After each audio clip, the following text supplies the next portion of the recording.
Guibert of Nogent was a Benedictine historian, theologian and author of autobiographical memoirs. Guibert was relatively unknown in his own time, going virtually unmentioned by his contemporaries. He has only recently caught the attention of scholars who have been more interested in his extensive autobiographical memoirs and personality, which provide insight into medieval life.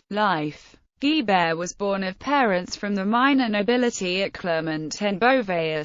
Guibert claims that it took his parents over 7 years to conceive, as he writes in his monody. According to his memoirs, the labor nearly cost him and his mother their lives, as Guibert turned around in the womb. Guibert's family made an offering to a shrine of the Virgin Mary, and promised that if Guibert survived, he would be dedicated to a clerical life. Since he survived, he followed this path. His father was violent, unfaithful and prone to excess and died within a year of his birth. In his memoirs, Guibert views his death as a type of blessing, stating that if his father had survived, he likely would have forced Guibert to become a knight, thus breaking the oath to the Virgin Mary to dedicate Guibert to the Church. His mother was domineering, of great beauty and intelligence, and exceedingly zealous. Guibert writes so much about his mother, and in such detail, that some scholars, such as Archambault, have suggested that he may have had an Oedipus complex. She assumed control of his education, isolated him from his peers and hired him a private tutor, from the ages of 6 to 12.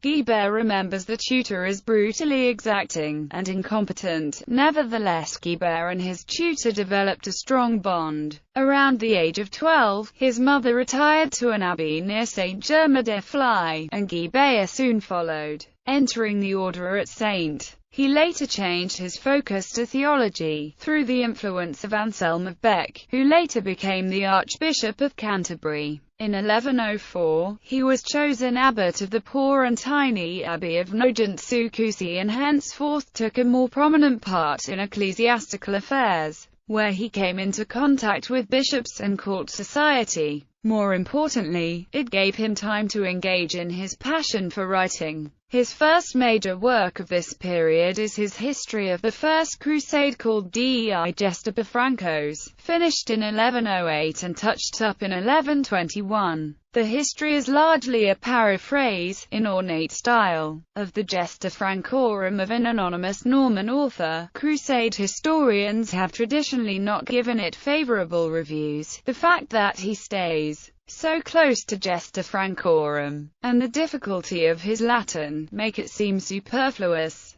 Recent editors and translators, however, have called attention to his excellent writing and original material. More importantly, the Dei Gesta supplies us with invaluable information about the reception of the Crusade in France. Guibert personally knew Crusaders, had grown up with Crusaders, and talked with them about their memories and experiences. For the modern reader, his autobiography, or monody, written in 1115, is considered the most interesting of his works. Written towards the close of his life, and based on the model of the Confessions of St. Augustine, he traces his life from his childhood to adulthood. Throughout, he gives picturesque glimpses of his time and the customs of his country. The text is divided into 3 books. The first covers his own life, from birth to adulthood. The second is a brief history of his monastery. The third is a description of an uprising in nearby Laon. He provides invaluable information on daily life in castles and monasteries, on the educational methods then in vogue,